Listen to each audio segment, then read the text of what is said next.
ஜெய் சாய்ராம். ஜெய் குரு தேவதத்தா. குருர் பிரம்மா குருர் விஷ்ணு குருர் தேவோ மகேஸ்வரகா. குரு சாட்சாத் பரபிரம்மா தஸ்மை ஸ்ரீ குருவே நமகா. சமர்த்த சத்குரு சீரடி சாய்பாபாவின் சரித்ராமிருதம் அத்தியாயம் 39. ஜென்மாந்திர தொடர்பு. ஒரு சமயம் 2 மனிதர்கள் கோவாவில் இருந்து பாபாவின் தரிசனத்திற்கு ஷீரடி வந்து பாபாவை வணங்கினார்கள். 2 பேர்களும் ஒன்றாக வந்திருந்த போதிலும் ஒருவரை மட்டும் பாபா 15 ரூபாய் தட்சணை கேட்டு வாங்கினார். இன்னொரு மனிதர் கேட்காமலேயே 35 ரூபாய் தட்சணையாக கொடுத்தார். பாபா மறுத்துவிட்டார். சாமா இதை பார்த்து ஆச்சரியமடைந்து, என்ன தேவா இது, இருவரும் ஒன்றாகவே வந்துள்ளனர், ஒருவரை கேட்டு தட்சணை வாங்கினீர்கள், இன்னொருவர் தானாகவே கொடுத்தும் மறுத்துவிட்டீர்கள், ஏன் இந்த பாரபட்சம் என்று கேட்டார். பாபா சொன்னார், மசூதி மாயி அவளுக்கு சேர வேண்டியதை கேட்டு வாங்குகிறாள், கொடுப்பவர்களும் நிம்மதி அடைகிறார்கள். எனக்கென்று வீடு, குடும்பம், சொத்து ஏதாவது உள்ளதா? நான் தனியானவன். கடன், விரோதம், கொலை இவைகளுக்கு பிரதிபலன் அனுபவித்தே ஆக வேண்டும், தப்ப முடியாது. பிறகு தொடர்ந்து சொன்னார், அவன் முதல் மாத சம்பளத்தை கடவுளுக்கு கொடுப்பதாகவும் வேலை கிடைக்கும்படி வேண்டினான். அவ்வாறே 15 ரூபாய் சம்பளத்தில் ஒரு வேலை கிடைத்து படிப்படியாக 30, 60, 100, 200, பிறகு 700 ரூபாய் வரை சம்பளம் உயர்ந்தது. ஆனால் அவனுடைய முன்னேற்றத்தினால் பிரதீக்கியை மறந்துவிட்டான். அவன் கர்மா இங்கு அவனை தள்ளிக்கொண்டு வந்தது. ஆகவே 15 ரூபாய் நான் வாங்கி எங்கு சேர வேண்டுமோ அங்கு சேர்ப்பிக்கிறேன் என்றார். இன்னொரு கதையும் சொன்னார். கடலோரம் போய்கொண்டிருக்கும் பொழுது ஒரு பெரிய வீட்டிற்கு சென்று முற்றத்தில் அமர்ந்தேன். அவ்வீட்டுக்கு சொந்தக்காரன் எனக்கு நிறைய ஆகார வகைகளை கொடுத்து என்னை திருப்தியடைய செய்தான். பீரோவின் பக்கத்தில் சுத்தமான இடத்தை படுப்பதற்கு கொடுத்தான். நான் நன்றாக தூங்கும்போது அந்த மனிதன் சுவரை உடைத்து படுத்து உறங்கிக் கொண்டிருந்த இடத்திற்கு வந்து என்னுடைய ஜோப்பிலிருந்து பணத்தை கத்தரித்து எடுத்துக்கொண்டான். நான் தூக்கத்தில் இருந்து எழுந்தபோது ஜோப்பில் 30,000 ரூபாய் திருடப்பட்டதை உணர்ந்தேன். மிக்க விசனமுற்று பேசாமல் முற்றத்தில் அழுது கொண்டு மௌனமாக இருந்தேன். பணம் முழுக்க நோட்டுகளாக இருந்தன. அந்த வீட்டு சொந்தக்காரன் தான் திருடினான் என்று தெரியும். உணவு நீர் ஒன்றும் அருந்தாமல் 15 நாள் முற்றத்திலேயே விசனமாக உட்கார்ந்திருந்தேன்.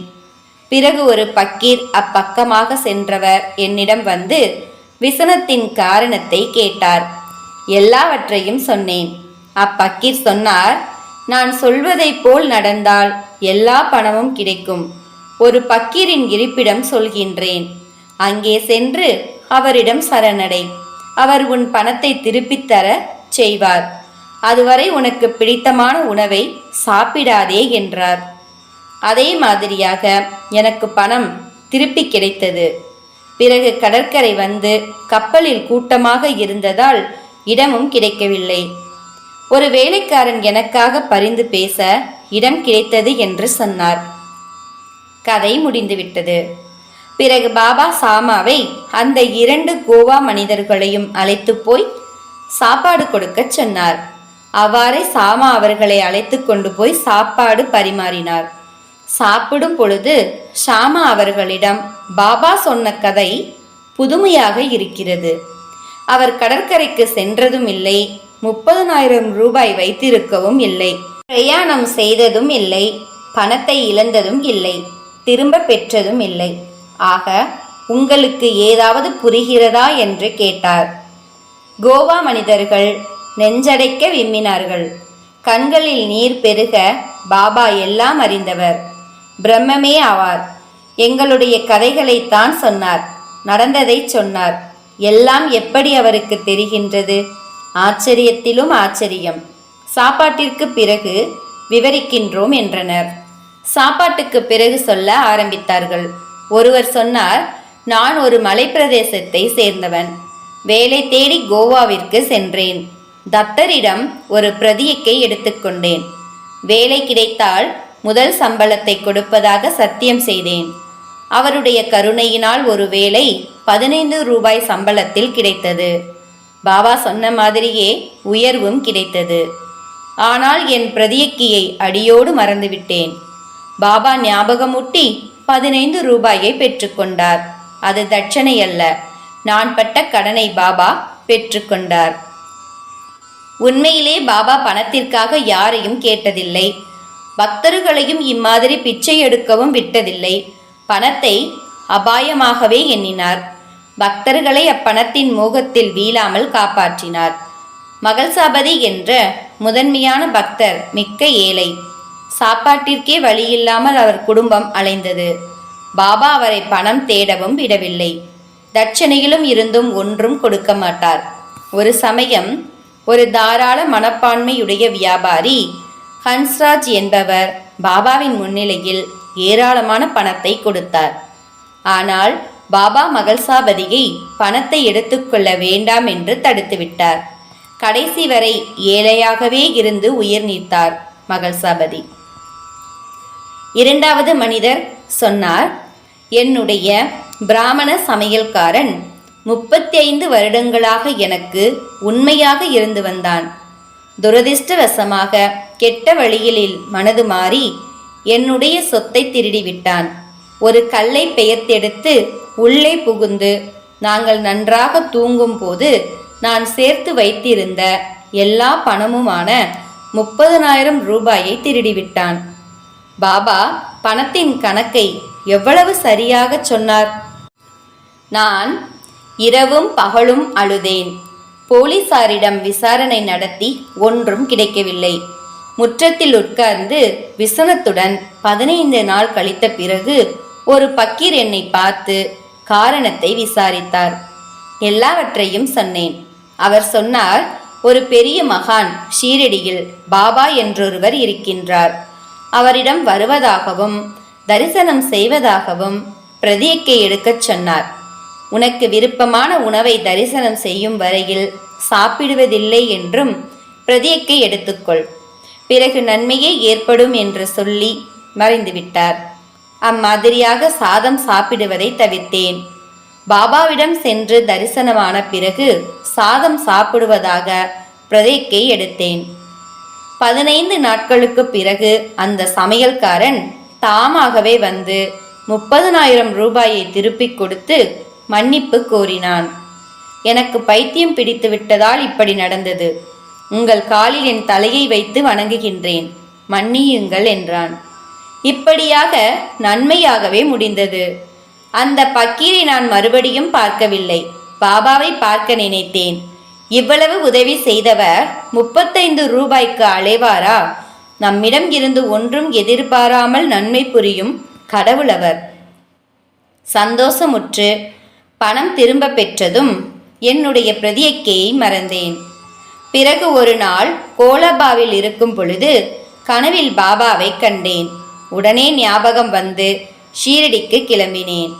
கோவாவிற்கு செல்லும் கப்பல் நிறைந்திருக்க கேப்டன் என்னை அனுமதிக்கவில்லை. ஆனால் ஒரு வேலைக்காரன் பரிந்துரைத்ததால் கப்பலில் பம்பாய்க்கு வந்து ரயிலில் ஷீரடிக்கு வந்து சேர்ந்தேன். நிச்சயமாக பாபா எல்லாம் அறிந்தவர். நாங்கள் எங்கே, எங்கள் வீடு எங்கே, பாபா எவ்வளவு கருணையுள்ளவர், எவ்வளவு நன்மைகளை செய்து இங்கு எங்களை வரவழைத்துள்ளார். ஷீரடி வாசிகளான நீங்கள் ரொம்பவும் கொடுத்து வைத்தவர்கள், அதிர்ஷ்டக்காரர்கள். பாபா விளையாடியும் சிரித்தும் பேசியும் உங்களுடன் வசிக்கிறார். உங்கள் பூர்வ ஜென்ம நன்மையின் பயன் அதிகமாக இருப்பதால் பாபாவே இங்கே அழைத்து வந்துள்ளீர்கள். தத்தாத்ரேயர் ரூபம் பாபாவேதான். எங்களை அழைத்து வந்து அவருடைய ஞான திருஷ்டியை அழகாக உறுதிப்படுத்திவிட்டார் என்று சொன்னார். அவுரங்காபாத்கர் அம்மை. சோலாப்பூரில் இருந்து அவுரங்காபாத்கர் அம்மையார் பாபாவின் தரிசனத்திற்காக வந்திருந்தாள். 27 வருடங்களாக குழந்தை பேறு இல்லாமல் எல்லா கடவுள்களையும் எப்படியோ வேண்டுதல் செய்தும் பயனில்லாமல் போய்விட்டது. கடைசியாக சீரடிக்கு வந்து 2 மாதம் தங்கியிருந்தாள். மசூதிக்கு செல்லும் பொழுதெல்லாம் நிறைய கூட்டம் பாபாவை சுற்றி வழிந்ததினால் தனியாக தனது கோரிக்கையை சொல்ல முடியாமல் போயிற்று. அவர் சாமாவிடம் சொல்லி பாபாவிடம் தனக்காக முறையிடச் சொன்னார். பாபா கண்டிப்பாக ஆசீர்வதிப்பார் என்று சாமா சொல்லி பாபா சாப்பிடும் பொழுது வெளியில் வாசலில் ஒரு தேங்காயுடனும் ஊதுவத்தியுடனும் காத்திருக்கச் சொன்னார். அவ்வாறே ஒரு நாள் அந்த அம்மா காத்திருந்தாள். பாபாவின் கைகளை சாமா துடைத்து கொண்டிருக்கும் பொழுது பாபா சாமாவை கிள்ளினார். ஷாமா, தேவா, எங்களுக்கு இப்படியெல்லாம் கிள்ளுகின்ற கடவுள் தேவையில்லை. இதுதான் எங்களுக்கு நீங்கள் செய்யும் நன்மையா என்றார். பாபா சொன்னார், சாமா, 72 ஜென்மங்களாக நீ என்னுடன் இருக்கின்றாய். இதுவரை கிள்ளினதும் இல்லை. இப்பொழுது தொட்டால் கூச்சலிடுகின்றாயே என்றார். ஷாமா, எங்களுக்கு நன்மை செய்யும் கடவுள்தான் வேண்டும். எங்களுக்கு சொர்க்கமோ மரியாதையோ தேவையில்லை. எங்களுடைய நம்பிக்கை உங்களுடைய பாதத்தின் மீது அசைக்க முடியாததாக இருக்க வேண்டும் என்றார். பாபா இருக்கையில் அமர்ந்தார். சாமா அந்த அம்மாவை கூப்பிட அவள் பாபாவிற்கு நமஸ்காரம் செய்து தேங்காயையும் ஊதுபத்தியையும் சமர்ப்பித்தாள். பாபா தேங்காயை ஆட்டினார். உள்ளே பருப்பு ஆடி சத்தம் வந்தது. ஷாமா, உள்ளே என்னமோ உருள்கின்றதே, என்னவென்று கேள் என்று பாபா சொன்னார். ஷாமா, இந்த அம்மை ஒரு குழந்தைக்காக வேண்டுகின்றாள். இதே மாதிரியாக அவள் வயிற்றில் ஒரு குழந்தை உருளும்படி ஆசீர்வதியுங்கள். தேங்காயை அவளிடம் ஆசீர்வதித்து கொடுங்கள் என்றார். பாபா, தேங்காய் குழந்தையை கொடுக்குமா? என்ன மடத்தனம் என்றார். ஷாமா, எனக்கு உங்கள் சக்தியும் ஆசீர்வாத மகிமையும் தெரியும். உங்கள் ஒரு வார்த்தை அவளுக்கு வரிசையாக குழந்தைகள் கொடுக்கும். பிடிவாதம் செய்யாமல் ஆசீர்வதியுங்கள் என்றார். பாபா தேங்காயை உடைக்கும்படி சொல்ல அதை அப்படியே அம்மைக்கு கொடுக்கும்படி சாமா வேண்ட சிறிது நேரம் சென்றது. முடிவாக பாபா ஒரு குழந்தை அவளுக்கு பிறக்கும் என்றார். ஷாமா, எப்பொழுது என்றார். பாபா, இன்னும் 12 மாதங்களில் என்றார். பிறகு தேங்காய் உடைக்கப்பட்டு ஒரு பாகம் ஷாமாவும் பாபாவும் சாப்பிட்டார்கள். இன்னொரு பாகம் அம்மைக்கு கொடுக்கப்பட்டது.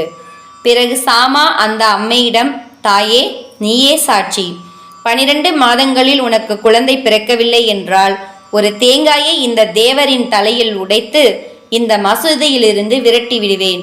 நான் இதை செய்யவில்லை என்றால் என் பெயர் மாதவ் இல்லை என்றார். பாபா சொன்ன மாதிரியே ஒரு மகள் பிறந்து பாபாவிடம் குழந்தையுடன் தாய் வந்து நமஸ்கரித்தாள். நன்றியுள்ள அந்த அம்மையின் கணவர் 500 ரூபாய் பாபாவின் குதிரைக்கு லாயம் கட்ட கொடுத்தார். இந்த குதிரையின் பெயர் ஷியாம் கர்ணா. காகா சாஹேப் தீட்சிதர் 1915 ஒரு நாள் ஷீரடிக்கு செல்ல புறப்பட்டார். மனைவியும் மாமியாரும் சங்கராவும் உடன் கிளம்பினார்கள். வழியில் வாசுதேவ சீதாராம சமந்த் என்பவரை தீட்சிதர் சந்தித்து ஷீரடிக்கு செல்வதாக சொன்னார். சீதாராம் தீட்சிதரிடம் 2 அணாவை கொடுத்து தேங்காய், கற்பூரம், ஊதுபத்தி முதலியன வாங்கி பாபாவிடம் சமர்ப்பிக்க சொன்னார். ஆனால் தீட்சிதர் இதை அடியோடு மறந்துவிட்டார். பாபாவிடம் விடைபெறும் போது பாபா, போய் வா, சிதலி வழியாக போ. ஆனால் ஒரு ஏழை பிராமணனின் 2 அணாவை ஏமாற்றாதே என்றார். உடனே தீட்சிதருக்கு சீதாராம் கொடுத்த 2 அணா ஞாபகம் வந்தது. கடைக்கு சென்று தேங்காய், கற்பூரம், ஊதுபத்தி வாங்கி வந்து பாபாவிடம் சமர்ப்பித்துவிட்டு மன்னிக்கும்படி வேண்டினார். பாபா, சரி, இப்பொழுது சென்று வா. யாருக்காவது வாக்களித்தால் அதன்படி நட, முடியாவிட்டால் வாக்களிக்காதே என்றார். குரு கடாட்சம் பரிபூர்ணம். இவ்வத்தியாயத்தின் உட்கருத்து: ஆன்மீக அனுபவம் என்பது ஒரு ரசாயன திரவத்தை போன்றது. குருவின் ஆன்மீகமயமான உடலில் அது இயற்கையாக உள்ளது. அந்த திரவமானது குருவின் இடத்திலிருந்து சிஷ்யனுக்கு பாய்கிறது. சிஷ்யனும் அதை ஆர்வத்துடனும் ஆசையுடனும் ஏற்றுக்கொள்ள வேண்டும். அவ்வாறு ஏற்றுக்கொள்ளும் போது சிஷ்யன் மிக்க பணிவோடும் ஆர்வத்தோடும் இருக்க வேண்டும். குரு சிஷ்யனுக்கு அளிக்கும் ஆன்மீக சக்தி ஆன்மீக அனுபவம் முன்பே ஜீரணிக்கப்பட்ட உணவை போன்றது. அந்த உணவை சிஷ்யன் முழுவதுமாக தனக்குள் ஏற்றுக்கொள்ள வேண்டும். இந்த முழு வேலையும் குருவினுடையது. சிஷ்யனின் முயற்சி ஏதுமின்றி எளிதான வழியில் குரு தனது சக்திகளையும் சித்திகளையும் அளித்து தன்னை போல் உருவாக்குகிறார். சிஷ்யன் செய்ய வேண்டியது குருவிடம் திடமான நம்பிக்கையும் பொறுமையும் ஆன்மீக உயர்வில் நாட்டமும் தான். சிஷ்யன் தனக்கு குருவே எல்லாம் என்ற சக்தி வாய்ந்த நம்பிக்கை வேண்டும். உயிர், உணவு, அறிவு கொடுத்து ஒருவன் நல்ல வாழ்க்கைக்கு தேவையான எல்லாவற்றையும் ஒரே சமயத்தில் அளிப்பவர் என்று உறுதியுடன் இருக்க வேண்டும். இதுதான் உடல், உள்ளம், உடைமை, அதாவது தன், மன், தன் அனைத்தையும் குருவிற்கு அர்ப்பணிக்க வேண்டும் என்றார் பாபா. ஜெய் சாய்ராம். ஜெய் குரு தேவதத்தா.